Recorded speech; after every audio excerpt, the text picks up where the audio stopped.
Hi everyone welcome back to my blog. ತುಂಬಾ ದಿನ ಆಗಿತ್ತಲ್ಲ ಈ ಲೈನ್ಸ್ ಹೇಳಿ. ಎಲ್ರು ಹೇಗಿದ್ದೀರಾ? ಸಾಕಷ್ಟು ಜನ ನನ್ನ ಡೈಲಿ ಬ್ಲಾಗ್ ನ ಮಿಸ್ ಮಾಡ್ಕೋತಾ ಇದ್ದೀರಿ. Here it is for you. ಇನ್ಮೇಲೆ ವಾರಕ್ಕೆ ಒಂದ್ಸಲನಾದ್ರೂ ನನ್ನ ಡೈಲಿ ಬ್ಲಾಗ್ ನ ನಿಮ್ ಜೊತೆ ಶೇರ್ ಮಾಡ್ಕೋತೀನಿ. ಸೊ ಡೈಲಿ ಬ್ಲಾಗ್ ಮಾಡೋದಕ್ಕೆ ಬೇಜಾರ್ ಏನಿಲ್ಲ. 90% ಆಫ್ ಡೈಲಿ ಬ್ಲಾಗ್ ಸೇಮೇ ಇರುತ್ತೆ, ಬೇರೆ ಏನು ಚೇಂಜಸ್ ಇರೋದಿಲ್ಲ. ಇವತ್ತು ಶುಕ್ರವಾರ ಆಗಿರೋದ್ರಿಂದ ಸ್ವಲ್ಪ ಬೇಗ ಎದ್ದು ಕಸ ಗುಡಿಸಿ ಬಾಗಿಲೆಲ್ಲ ತೊಳೆದು ರಂಗೋಲಿ ಹಾಕ್ತಾ ಇದ್ದೀನಿ. ಮಕ್ಕಳು ಎದ್ರೆ ಬಿಡೋದಿಲ್ಲ ಅಂತ. ಹೂ ಸ್ಟಾಪ್ಡ್ ಯು? ನಿಮ್ಮನ್ನ ತಡೆದಿರುವವರು ಯಾರು? ಇದಾಗಿ ಯಾರೆಲ್ಲ ನನ್ನ ವ್ಲಾಗ್ ನ ನೋಡ್ತಾ ಇದ್ರು, ಇನ್ನೂ ನನ್ನ ಚಾನಲ್ ಯಾರೆಲ್ಲ ಸಬ್ಸ್ಕ್ರೈಬ್ ಮಾಡ್ಕೊಂಡಿಲ್ಲ ಪ್ಲೀಸ್ ಸಬ್ಸ್ಕ್ರೈಬ್ ಮಾಡ್ಕೊಳ್ಳಿ. ಹಾಗೆ ಮರಿದೆ ವ್ಲಾಗಿಗೆ ಲೈಕ್ ಮಾಡಿ.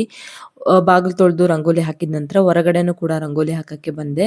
ಸೊ ನನಗೇನು ಅಷ್ಟೊಂದು ದೊಡ್ಡ ದೊಡ್ಡ ರಂಗೋಲಿ ಎಲ್ಲ ಬರಲ್ಲ, ಸಣ್ಣ ಪುಟ್ಟ ರಂಗೋಲಿ ಕಲ್ತಿದ್ದೀನಿ ಈ ರೀಲ್ಸ್ ನೋಡ್ಕೊಂಡು, ಯೂಟ್ಯೂಬ್ ಶಾರ್ಟ್ಸ್ ನೋಡ್ಕೊಂಡು. ಯಾರೆಲ್ಲ ತುಂಬಾ ದೊಡ್ಡದಾಗಿ ರಂಗೋಲಿ ಹಾಕ್ತಾರೋ ಅವ್ರು ನೋಡಿದ್ರೆ ತುಂಬಾ ಖುಷಿ ಆಗುತ್ತೆ, ಎಷ್ಟು ಚೆನ್ನಾಗಿ ಹಾಕ್ತಾರೆ ಅಂತ. ಸೊ ನಾನು ಕಲಿಬೇಕು, ಆದಷ್ಟು ಬೇಗ ಕಲಿತೀನಿ. ಭ್ರಮೆ ಭ್ರಮೆ ನಾನ್ ರೆಗ್ಯುಲರ್ ಆಗಿ ದಿನ 5:30ಗೆ ಎದ್ದೇಳ್ತೀನಿ ಅಂತ ಅನ್ಕೋಬೇಡಿ. ಈ ತರ ವಾರ ಮಂಗಳವಾರ ಶುಕ್ರವಾರ ಈ ತರ ಸೋಮವಾರ ಇದ್ದಾಗ ಮಾತ್ರ 5:30 ಹಂಗೆ ಎದ್ದೇಳ್ತೀನಿ. ಬಾಕಿ ಟೈಮಲ್ಲಿ ನಾನು ಕೂಡ 6:30 7 ಗಂಟೆ ಆಗುತ್ತೆ ಒಂದೊಂದ್ಸಲಿ ಎದ್ದೇಳೋದಕ್ಕೆ. ಇನ್ನು ಮಕ್ಳಿರೋ ಮನೆ ನೋಡಿ, ಅದು ಎಷ್ಟು ಕಸ ಗುಡ್ಸಿದ್ರು ಅಷ್ಟೇ ಕಸ ಮತ್ತೆ ಬರುತ್ತಿರ್ತದೆ. ದಿನಕ್ಕೆ ಒಂದ್ 4ರಿಂದ 5 ಸಲ ಕಸ ಹೊಡಿತೀನಿ, ಮತ್ತು ಅದಷ್ಟೇ ಕಸಗಳು ಬರುತ್ತೆ. ಆ ಕಸ ಎಲ್ಲಿಂದ ಬರುತ್ತೆ ಅಂತ ನನಗಂತೂ ಗೊತ್ತಾಗ್ತಿಲ್ಲ. ನಿಮ್ ಮನೇನೂ ಹೀಗೇನಾ? ನನಗಂತೂ ಈ ಜೀವನವೇ ಬೇಸರವಾಗಿ ಹೋಗ್ಬಿಟ್ಟಿದೆ. ಇನ್ನು ಈ ಮನೆ ಕೆಲಸ ಅನ್ನೋದು ಒಂಥರ ಸೀರೀಸ್ ಇದ್ದಾಗೆ, ಒಂದಾದ್ಮೇಲೆ ಒಂದ್ ಬರ್ತಾನೆ ಇರುತ್ತೆ ಅಂತಾನೆ ಹೇಳ್ಬೋದು. ನಾನಿಬ್ರು ಮಕ್ಳು ಎದ್ದೇಳೋ ಅಷ್ಟೊತ್ತಿಗೆ ಕಸ ಗುಡ್ಸಿ ನೆಲ ಒರೆಸಿದ್ರೆ ಅದು ಕ್ಲೀನ್ ಆಗಿರುತ್ತೆ, ಇಲ್ಲ ಅಂದ್ರೆ ನಾನು ಒರೆಸಿದ್ದು ವೇಸ್ಟ್. ಸೊ ಆ ರೀತಿ ಹರಡಿರ್ತಾರೆ. ಸೊ ಅದಕ್ಕೆ ಅವ್ರು ಯಾವಾಗ್ಲೂ ಎದ್ದೇಳೋದಕ್ಕಿಂತ ಮುಂಚೆನೆ, ಅಂದ್ರೆ ಬೆಳಿಗ್ಗೆ ಏನ್ ಕಸ ಗುಡಿಸ್ತೀನಲ್ಲ ಅವಾಗೆ ನೆಲ ಒರೆಸ್ಬಿಡ್ತೀನಿ. ಮೊದ್ಲೇ ನಮ್ದು ವೈಟ್ ಟೈಲ್ಸ್, ಇನ್ನೊಂದ್ ಸ್ವಲ್ಪ ಗಲೀಜಾದ್ರೂ ಅದು ಎದ್ದು ಕಾಣಿಸುತ್ತೆ. ಇನ್ನು ಈ ನನ್ ಮಕ್ಳು ಇರೋ ಕಿತಾಪತಿ ಇರೋ ಲೆವೆಲಿಗೆ ನಾನ್ ಡೈಲಿ ಒರೆಸಿದ್ರು ಸಾಲದು. ಒಂದೊಂದ್ಸಲ ಡೈಲಿ ಆಗುತ್ತೆ, ಒಂದೊಂದ್ಸಲ ಡೈಲಿ 2 ಸಲ ಆಗ್ಬಿಡುತ್ತೆ. ಅವಳೇನು ಬರೀ ಕೆಲಸ ಮಾಡ್ತಾ ಇದ್ದಾಳೆ, ಟೀ ಕಾಫಿ ಏನು ಕುಡಿಯಲ್ಲ ಅಂತ ನೀವು ಕೇಳ್ಬೋದು. ಮೊದ್ಲು ನನಗೆ ಕೆಲಸ ಇಂಪಾರ್ಟೆಂಟ್. ಅವ್ರಿಬ್ರು ಎದ್ರೆ ನನಗೆ ಕೆಲಸ ಮಾಡೋದಕ್ಕೆ ಬಿಡೋದಿಲ್ಲ. ಇದು ಇದು ಆಕ್ಚುಲಿ ಚೆನ್ನಾಗಿರೋದು. ಒಂದ್ ರೌಂಡ್ ಕೆಲಸ ಆದ್ಮೇಲೆ ಫಸ್ಟ್ ನಾನು ಬೆಳಗ್ಗೆ ಎದ್ದ ತಕ್ಷಣ ಬಿಸಿನೀರು ಕುಡಿತೀನಿ. ಈ ಕಡೆ ಟೀಗೆ ಇಟ್ಟಿದ್ದೀನಿ.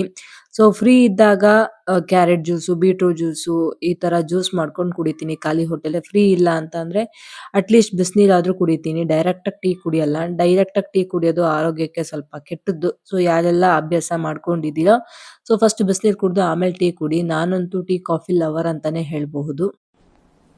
डिप्रेशन मैं डिप्रेशन में रहता हूँ हमेशा. अभी मैं डिप्रेशन में हूँ, माँ कसम. ಇನ್ನು ಸ್ನಾನ ಮಾಡ್ಕೊಂಡು ಬಂದ್ ಆದ ನಂತರ ದೇವ್ರ ಸಾಮಾನೆಲ್ಲ ತೊಳ್ಕೊಳ್ಳೋಣ ಅಂತ ಒಂದಕ್ಕೆ ಹಾಕೋತಾ ಇದ್ದೆ. ಯೂಶಲಿ ನಮ್ಮ ಮನೇಲಿ ಸೋಮವಾರ ಹಾಗೆ ಶುಕ್ರವಾರ 2 ದಿನಾನು ದೇವ್ರ ಸಾಮಾನ ತೊಳೆದ್ಬಿಟ್ಟು ಪೂಜೆ ಮಾಡ್ತೀವಿ. ಬಾಕಿ ದಿನ ಎಲ್ಲ ಹೂ ಅಷ್ಟೇ ಚೇಂಜ್ ಮಾಡಿ ದೀಪ ಹಾಕ್ತೀವಿ. ನಿಮ್ಮ ಮನೇಲೆಲ್ಲ ಹೇಗೆ? ಈ ಹಬ್ಬ ಹರಿದಿನ, ಆಮೇಲೆ ಈ ವಾರ ಸೋಮವಾರ ಶುಕ್ರವಾರ ಈ ಥರದ ವಾರಗಳಿದ್ದಾಗ ಬೆಳಿಗ್ಗೆ ಬೇಗ ಎದ್ದು ಪೂಜೆ ಮಾಡಿದ್ರೆ ಅದೇನೋ ಒಂಥರ ಗುಡ್ ವೈಬ್ಸ್ ಅಂತಾನೆ ಹೇಳ್ಬೋದು. ನೀವು ಹೀಗೆ ಮಾಡ್ತೀರಾ?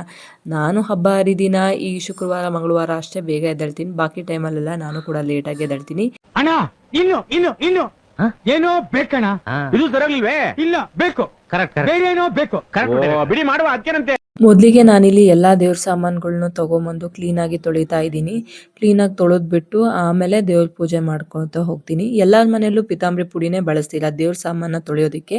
ಇನ್ ಕೇಸ್ ನಿಮ್ಮ ಮನೇಲಿ ಏನಾದರೂ ಪಿತಾಂಬರಿ ಪುಡಿ ಖಾಲಿ ಆಗಿತ್ತು ಅಂತ ಅಂದ್ರೆ ನೀವು ಉಪ್ಪು ಮತ್ತೆ ನಿಂಬೆ ಹಣ್ಣನ್ನು ಬಳಸ್ಬೋದು. ಅವಾಗ ಕೂಡ ದೇವ್ರ ಸಾಮಗ್ರಿಗಳೆಲ್ಲ ಬ್ರೈಟ್ ಆಗುತ್ತೆ. ಇಲ್ಲ ಹುಣಸೆ ಹಣ್ಣು ಉಪ್ಪನ್ನ ಸೇರಿಸಿ ನೀವು ದೇವ್ರ ಸಾಮಾನು ಕೂಡ ತೊಳಿಬಹುದು, ಅವಾಗೂ ಕೂಡ ಬ್ರೈಟ್ ಆಗುತ್ತೆ. ಆವತ್ತು ಇವರ ಮುಖದಲ್ಲಿ ಒಂದು ತೇಜಸ್ಸನ್ನ ನೋಡಿದೆ. ಏನನ್ನು ಸಾಧಿಸಿರೋ ಸಂತೋಷ ಇವರ ಮುಖದಲ್ಲಿ ತೇಲಾಡ್ತಾ ಇರೋದನ್ನ ಗಮನಿಸಿದೆ. ಸಾಮಾನೆಲ್ಲ ತೊಳ್ಕೊಂಡೆ, ಪೂಜೆಗೆಲ್ಲ ರೆಡಿ ಮಾಡಿಕೊಂಡು ದೀಪ ಹಾಕೋ ಟೈಮ್ ಬಂದೇ ಬಿಡ್ತು ನೋಡಿ. ನಮ್ಮನೇಲೆ ಯೂಶ್ವಲಿ ಸೋಮವಾರ ಹಾಗೆ ಶುಕ್ರವಾರ 2 ಟೈಮು ದೇವ್ರ ಸಾಮಗ್ರಿಗಳೆಲ್ಲ ತೊಳೆದು ಪೂಜೆ ಮಾಡ್ತೀವಿ. ಬಾಕಿ ಟೈಮಲ್ಲೆಲ್ಲ ಹಾಗೆ ಹೂ ಅಷ್ಟೇ ಚೇಂಜ್ ಮಾಡಿ ದೀಪ ಹಾಕ್ತೀವಿ. ನಿಮ್ಮ ಮನೇಲೆಲ್ಲ ಹೇಗೆ? ಬೆಳಿಗ್ಗೆ ಬೇಗ ಎದ್ದು ಪೂಜೆ ಮಾಡೋದು ಒಂಥರ ಗುಡ್ ವೈಬ್ಸ್ ಅಂತ ಅನ್ಸುತ್ತೆ. ಮನ್ಸಿಗೆ ಅದೇನೋ ಒಂಥರ ನೆಮ್ಮದಿ. ಲೇಟಾಗಿ ಮಾಡೋದ್ರಿಂದ ಒಂದು ಸ್ವಲ್ಪ ಮಾಡಿದ್ದೀವಿ ಅಂತ ಫೀಲ್ ಇರೋದಿಲ್ಲ. ಇದು ನೀವು ಅಬ್ಸರ್ವ್ ಮಾಡಿರ್ತೀರಲ್ವಾ? ಪೂಜೆನ ಮಾಡೋದ್ರಿಂದ ನಮ್ಮ ಮನಸ್ಸಿಗೆ ಏನೋ ಒಂಥರ ಸಮಾಧಾನ, ಅಂತಾನೆ ಹೇಳ್ಬೋದು. ನಮ್ಗೆ ಏನೇ ಪ್ರಾಬ್ಲಮ್ಸ್ ಇದ್ರು ಅದನ್ನೆಲ್ಲ ದೇವ್ರ ಮುಂದೆ ನಾವು ಡಿಸ್ಕಸ್ ಮಾಡಬೇಕು. ಅದನ್ನ ಬಿಟ್ಟು ಬೇರೆಯವ್ರ ಎದುರಿಗೆ ನಾವೆಲ್ಲ ಅದನ್ನ ಡಿಸ್ಕಸ್ ಮಾಡೋದು, ಅದನ್ನ ಇನ್ನೊಂದು 4 ಥರ ಹಾಕಿ ಅದನ್ನ ಸ್ಪ್ರೆಡ್ ಮಾಡ್ತಾರೆ. ಸೊ ದೇವ್ರ ಪೂಜೆ ಮಾಡೋದು ಎಷ್ಟು ಇಂಪಾರ್ಟೆಂಟು, ದೇವ್ರ ಹತ್ರ ಕೂತ್ಕೊಂಡು ಒಂದು 10-15 ನಿಮಿಷ ಧ್ಯಾನ ಮಾಡೋದು ಕೂಡ ಅಷ್ಟೇ ಇಂಪಾರ್ಟೆಂಟು. ಇದನ್ನ ನಾನು ಕೂಡ ರೀಸೆಂಟಾಗಿ ಅನುಸರಿಸ್ತಾ ಇದ್ದೀನಿ. ನೀವು ಕೂಡ ಅನುಸರಿಸಿ. ಅಟ್ಲೀಸ್ಟ್ ಒಂದು 5 ನಿಮಿಷ ನಿಮ್ಮ ಪ್ರೆಸೆಂಟ್ ನಿಮ್ಮ ಮನಸ್ಥಿತಿ ಹೇಗಿದೆ ಅದನ್ನೆಲ್ಲಾನು ಶೇರ್ ಮಾಡ್ಕೊಳ್ಳಿ ದೇವ್ರ ಹತ್ರ. ಈ ಒಂದು ಅದ್ಭುತವಾದ ಕ್ಷಣಕ್ಕೆ ಭಾರತವೇ ಸಾಕ್ಷಿಯಾಗಿದೆ. ಪೂಜೆ ಆದ ನಂತರ ನನ್ನ ಮಗಳನ್ನ ರೆಡಿ ಮಾಡೋದಕ್ಕೆ ಸ್ಟಾರ್ಟ್ ಮಾಡಿದೆ. ನನ್ನ ಹಸ್ಬೆಂಡು ಸ್ನಾನ ಮಾಡಿಸಿ ಕಳಿಸಿದ್ರು ಅವರಿಬ್ರು. ನಾನು ರೆಡಿ ಮಾಡ್ತಾ ಇದ್ದೀನಿ. ಒಬ್ರು ಯಾರಾದರೂ ಹೆಲ್ಪ್ ಮಾಡಿದ್ರೆ ಚೆನ್ನಾಗಿರುತ್ತೆ. ಒಬ್ಬರೇ ಎಲ್ಲ ಮಾಡ್ತೀವಿ ಅಂತ ಅಂದರೆ ಆಗೋದಿಲ್ಲ. ನನ್ನ ಮಗಳು ಬೇಗ ರೆಡಿ ಆಗ್ತಾಳೆ. ನಾನು ಹೇಳಿದ ಮಾತೆಲ್ಲ ಸ್ವಲ್ಪ ಕೇಳ್ತಾಳೆ. ಹೆಣ್ಮಕ್ಳೇ ಆಗಲ್ವಾ. ನನ್ನ ಮಗ ಡೆಡ್ ಆಪೋಸಿಟ್ಟು. ನಾನು ಏನು ಹೇಳ್ತೀನೋ ಅದನ್ನು ಉಲ್ಟಾನೇ ಮಾಡೋದವನು. ಸೊ ಅವನನ್ನ ರೆಡಿ ಮಾಡೋ ಅಷ್ಟೊತ್ತಿಗೆ ನಂಗೆ ತಲೆ ಕೆಟ್ಟೋಗುತ್ತೆ ಅಂತಲೇ ಹೇಳ್ಬೋದು. ಇನ್ನು ನನ್ನ ಮಗಳು ಓದೋದು LKG, ನನ್ನ ಮಗ ಬಂದು ನರ್ಸರಿ. ಇವರಿಬ್ರು ನಮ್ಮ ಊರಲ್ಲಿರೋ ಜರಿಕಟ್ಟೆ ಸ್ಕೂಲಿಗೆ ಹೋಗ್ತಾರೆ. ಮಾರ್ನಿಂಗ್ 9 to 4 ಇರುತ್ತೆ. ಬಂದ ನೋಡಿ ನನ್ನ ಮಗ.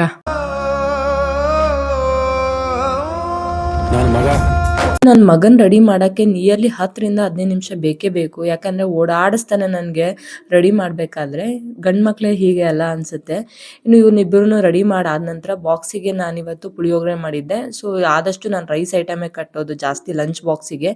ಮಾರ್ನಿಂಗ್ ಬೇಕಾದ್ರೆ ಉಪ್ಪಿಟ್ಟು ಅವಲಕ್ಕಿ ಅದನ್ನ ತಿಂಡಿಗೆ ತಿನ್ನಿಸ್ತೀನಿ. ಬಟ್ ಲಂಚಿಗೆ ಅಂತ ಬಂದ್ರೆ ರೈಸ್ ಐಟಮೇ. ಊಟ ಅನ್ನೋದು ಬಹಳ ತಿನ್ನೋ ಟೈಮಲ್ಲಿ ತಿನ್ಬೇಕು. ಯಾವಾಗ ನಾವು ನಾಳೆ ಬದುಕಿರ್ತೀವೋ ಇಲ್ವೋ, ಸಾಯ್ಬೇಕಾದ್ರೆ ತೃಪ್ತಿಯಾಗಿ ಸಾಯ್ಬೇಕಂತ ನಮ್ಮ ಅಮ್ಮ ಹೇಳಿದ್ದಾರೆ. ಮೊದಲಿಗೆ ಮಕ್ಕಳಿಗೆ ಲಂಚ್ ಬಾಕ್ಸ್ನ ಪ್ರಿಪೇರ್ ಮಾಡಿಬಿಡ್ತೀನಿ. ಪ್ರಿಪೇರ್ ಮಾಡಿ ಬಾಕ್ಸಿಗೆ ಹಾಕಿದ ನಂತರ ಅವ್ರಿಗೆ ತಿಂಡಿ ತಿನ್ಸೋಕ್ಕೆ ಸ್ಟಾರ್ಟ್ ಮಾಡ್ತೀನಿ. ಯಾಕೆಂದರೆ ತಿಂಡಿ ತಿನ್ಸೋಕ್ಕೆ ಅವ್ರು ತುಂಬ ಟೈಮ್ ತೊಗೋತಾರೆ. ಯಾಕೆಂದರೆ ಇಬ್ಬರು ಸಣ್ಣವರಾಗಿರೋದ್ರಿಂದ ನಾನು ಫೋನ್ ಕೊಟ್ಟು ಅವ್ರಿಗೆ ತಿನ್ನಿಸ್ಬೇಕಾಗತ್ತೆ. ನನ್ನ ಮಗಳು ತಿಂತಾಳೆ ಒಂದೊಂದು ಟೈಮು, ಒಂದೊಂದು ಟೈಮ್ ತಿನ್ನೋದಿಲ್ಲ. ಅದು ಖಾಲಿ ಹೋಟೆಲ್ ಹೋಗ್ಬಿಡ್ತಾರೆ ಇಲ್ಲ ತಿನ್ನಿಸ್ಲಿಲ್ಲ ಅಂತ ಅಂದರೆ. ಅದಕ್ಕೆ ಅವ್ರಿಗೆ ಫಸ್ಟ್ ಇಬ್ಬರಿಗೂ ತಿನ್ನಿಸಿ ಆಮೇಲೆ ನನ್ನ ಮುಂದಿನ ಕೆಲಸಗಳೆಲ್ಲ ಮಾಡ್ತೀನಿ. ಇನ್ಫ್ಯಾಕ್ಟ್ ಅವ್ರು ತಿಂಡಿ ತಿಂದು ಸ್ಕೂಲಿಗೆ ಹೋಗೋ ತನಕನೂ ನಾನು ಏನೂ ತಿನ್ನೋದೇ ಇಲ್ಲ ಅಂತ ಹೇಳ್ಬೋದು. ಒಂದೊಂದ್ಸಲ ತುಂಬ ಹೊಟ್ಟೆ ಹಸಿತು ಅಂತಂದರೆ ಓಟ್ಸ್ ಮಿಲ್ ಒಂದು ಮಾಡ್ಕೊಂಡು ತಿನ್ಬಿಡ್ತೀನಿ. ಅದು ಕ್ವಿಕ್ಕಾಗಿ ಆಗುತ್ತೆ ಅಂತ. ಅದು ಬಿಟ್ಟರೆ ಬೇರೆ ಏನೂ ಮಾಡ್ಕೊಂಡು ತಿನ್ನೋಷ್ಟು ನನಗೆ ಟೈಮೇ ಇರೋದಿಲ್ಲ. ಎಲ್ಲ ಮಾಮ್ಸ್ದು ಇದೇ ಕಥೆನೇ ಅಂತ ಅಂದ್ಕೊಂಡಿದ್ದೀನಿ. ಅವರಿಬ್ಬರು ಸ್ಕೂಲಿಗೆ ಹೊರಡ್ಬೇಕಾದ್ರೆ ಒಂದು ಕಡೆಯಿಂದ ಖುಷಿ, ಒಂದು ಕಡೆಯಿಂದ ಬೇಜಾರಾಗುತ್ತೆ. ಥ್ರೂ ಔಟ್ ದ ಡೇ ಮನೇಲಿ ನಾವೇ ಇರಬೇಕಲ್ಲ ಮಕ್ಕಳಿಲ್ದೆ ಅಂತ ಅನ್ಸುತ್ತೆ. ನೋಡಕ್ಕಾಗ್ದೆ, ನಗಕ್ಕಾಗ್ದೆ, ಅಳಕ್ಕಾಗ್ದೆ, ಬಾಳಕ್ಕಾಗ್ದೆ, ಸಾಯಕ್ಕಾಗ್ದೆ, ಮರಿಯಕ್ಕಾಗ್ದೆ, ನನ್ ಬಾಳ್ಗಷ್ಟ್ ಬೆಂಕಿ ಹಾಕ. ಇಬ್ರು ಮಕ್ಕಳು ಸ್ಕೂಲಿಗೆ ಹೋದ್ಮೇಲೆ ನನ್ನ ಸ್ಕಿನ್ ಕೇರ್ ಸ್ಟಾರ್ಟ್ ಆಗೋದು. ಸೊ ನಾನಿಲ್ಲಿ ಬೀಟ್ರೂಟ್ ಪೌಡರ್ಗೆ ಹಸಿ ಹಾಲನ್ನ ಮಿಕ್ಸ್ ಮಾಡಿ ಹಚ್ಕೋತಾ ಇದ್ದೀನಿ. ಇವಾಗ ದೇವಸ್ಥಾನಕ್ಕೆ ಹೋಗೋಣ ಅಂದ್ಕೊಂಡೆ. ಸೊ ಅದಕ್ಕೆ ಕ್ವಿಕ್ಕಾಗಿ ರೆಡಿ ಆಗ್ತಾ ಇದ್ದೀನಿ. ನೋಡಿ ಯಾವ ರೀತಿ ಸಿಂಪಲ್ ಆ್ಯಂಡ್ ಎಲಿಗೆಂಟಾಗಿ ರೆಡಿಯಾಗಿದ್ದೀನಿ. ಯಾವುದೇ ಮೇಕಪ್ ಮಾಡ್ಕೊಳಲ್ಲ ನಾನು. ಯೂಶ್ವಲಿ ಏನಾದರೂ ಫಂಕ್ಷನ್ಸ್ ಇದ್ರೆ ಅಷ್ಟೇ. ಮಾಮೂಲಿ ಟೈಮಲ್ಲೆಲ್ಲ ಮೇಕಪ್ ಮಾಡ್ಕೊಳಕ್ಕೆ ಅಷ್ಟು ಇಷ್ಟಪಡಲ್ಲ. ಇನ್ನು ಸಾಕಷ್ಟು ಜನ ನನ್ನ ವಾಚ್ ಕಲೆಕ್ಷನ್ಸ್ ಕೇಳ್ತಾ ಇದ್ರಿ. ಇದು ಬಂದುಬಿಟ್ಟು ಫಾಸ್ಟ್ ಟ್ರ್ಯಾಕ್ ಅವ್ರದ್ದು ರೋಸ್ ಗೋಲ್ಡ್ ಇದು ಬರುತ್ತೆ ಚೈನು. ಇದು ತುಂಬ ಚೆನ್ನಾಗಿದೆ. ಇದು ಯೂಶ್ವಲಿ ಸ್ಯಾರೀಸು ಕುರ್ತಾ ಸೆಟ್ಟಿಗೆಲ್ಲ ತುಂಬ ಚೆನ್ನಾಗಿ ಸೂಟ್ ಆಗುತ್ತೆ. ನನ್ನ ಹತ್ರ 2 ಕಲೆಕ್ಷನ್ ಆಫ್ ವಾಚಸ್ ಇದೆ. ಇದ್ರ ಪ್ರೈಸ್ ಬಂದುಬಿಟ್ಟು 1800 ರೂಪೀಸ್ ಇದೆ ಆಫರಲ್ಲಿ ಅಮೆಝಾನಲ್ಲಿ. ಬಟ್ ನಾನು ತೊಗೊಂಡಿದ್ದು ಜಸ್ಟ್ 1000 ರೂಪೀಸಿಗೆ. ಅವತ್ತೇನೋ ಆಫರ್ ಇತ್ತು. ಸೊ ಅವಾಗ ತೊಗೊಂಡಿದ್ದು ಇದು ವಾಚ್. ಇದು ತುಂಬ ರೆಗ್ಯುಲರ್ ಆಗಿ ಯೂಸ್ ಮಾಡ್ತೀನಿ. ಇದು ಹೊಸ ಕಲೆಕ್ಷನ್ನು. ಇದು ಸ್ವಲ್ಪ ಪ್ರೈಸ್ ಜಾಸ್ತಿ. ಇದು ಕೂಡ ಫಾಸ್ಟ್ ಟ್ರ್ಯಾಕ್ ಕಂಪ್ನಿದೆ. ಇದ್ರ ಪ್ರೈಸ್ ಬಂದುಬಿಟ್ಟು 2300. ಇದು ಈ ಸ್ಟೀಲ್ ಇದು ಬರುತ್ತೆ. ಸೊ ಅದು ರೋಸ್ ಗೋಲ್ಡು, ಇದು ಸ್ಟೀಲ್ ವಾಚು. ಈ 2 ಕಲೆಕ್ಷನ್ ಎಲ್ಲ ಹೆಣ್ಮಕ್ಳ ಹತ್ರ ಇರಲೇಬೇಕು. ಎಲ್ಲ ಡ್ರೆಸ್ಸಸ್ಗೂ ಈ 2 ಕಲೆಕ್ಷನ್ ವಾಚ್ ಎಲ್ಲ ಡ್ರೆಸ್ಸಸ್ಗೂ ಆಬ್ವಿಯಸ್ಲಿ ಮ್ಯಾಚ್ ಆಗೇ ಆಗುತ್ತೆ. ಸೊ ಇದು ಸ್ವಲ್ಪ ಡಯಲ್ ದೊಡ್ಡದಿದೆ. ತುಂಬ ಚೆನ್ನಾಗಿ ಕಾಣಿಸುತ್ತೆ ವೆಸ್ಟರ್ನ್ ವೇರ್ಸಿಗೂ ಹಾಗೆ ಕುರ್ತಾ ಸೆಟ್ಸಿಗೂ ಅಂತ. ನಂತರ ದೇವಸ್ಥಾನಕ್ಕೆ ಬಂದೆ. ನೋಡಿ ದೇವಸ್ಥಾನದ ವ್ಯೂ ಎಲ್ಲ ಹೇಗಿದೆ ಅಂತ. ತುಂಬ ಚೆನ್ನಾಗಿದೆ ವ್ಯೂ. ಇಲ್ಲಿ ಅಷ್ಟೊಂದು ಕ್ಯಾಪ್ಚರ್ ಮಾಡೋಕ್ಕಾಗಲಿಲ್ಲ. ಶ್ರಾವಣದ ಮೊದಲನೇ ಶುಕ್ರವಾರ ಅಂತ ಅಂದು ದೇವಸ್ಥಾನಕ್ಕೆ ಬಂದಿದ್ದೆ. ಒಳಗಡೆ ಎಲ್ಲ ಪೂಜೆ ಎಲ್ಲ ಮುಗಿಸ್ಕೊಂಡೆ. ದೇವರಿಗೆ ಎಷ್ಟು ಚೆನ್ನಾಗಿ ಅಲಂಕಾರ ಮಾಡಿದ್ದಾರೆ ಅಂತ ನೀವೇ ನೋಡ್ಬೋದು. ಸಾಕ್ಷಾತ್ ದೇವರೇ ಎದ್ದು ಬಂದಿದೆ ಅಂತ ಅನ್ಬೇಕೇನೋ ಅಷ್ಟು ಚೆನ್ನಾಗಿ ಅಲಂಕಾರ ಮಾಡಿದ್ರು.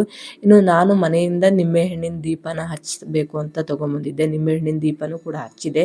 ಸಾಕಷ್ಟು ಜನ ನಿಂಬೆಹಣ್ಣಿನ ದೀಪ ಯಾಕೆ ಹಚ್ತಾರೆ ಅಂತ ಮುಂಚೆ ಗೊತ್ತಿರಲಿಲ್ಲ. ಇವಾಗ ತುಂಬ ಚೆನ್ನಾಗಿ ಅರ್ಥ ಆಗಿದೆ. ಸೊ ನಮ್ಮ ಪ್ರಾರ್ಥನೆಗಳೆಲ್ಲ ಈಡೇರುತ್ತೆ ಅನ್ನೋ ಉದ್ದೇಶಕ್ಕೋಸ್ಕರ ನಿಂಬೆಹಣ್ಣಿನ ದೀಪ ಹಚ್ತಾರೆ. ಸೊ ಐ ಥಿಂಕ್ ಇವತ್ತಿನ ವ್ಲಾಗ್ ಇಷ್ಟೇ. ಐ ಹೋಪ್ ಈ ವ್ಲಾಗ್ ಇಷ್ಟ ಆಗಿದೆ ಅಂತ ಅಂದ್ಕೊಂಡಿದ್ದೀನಿ. ನೆಕ್ಸ್ಟ್ ವ್ಲಾಗಲ್ಲಿ ಸಿಗ್ತೀನಿ.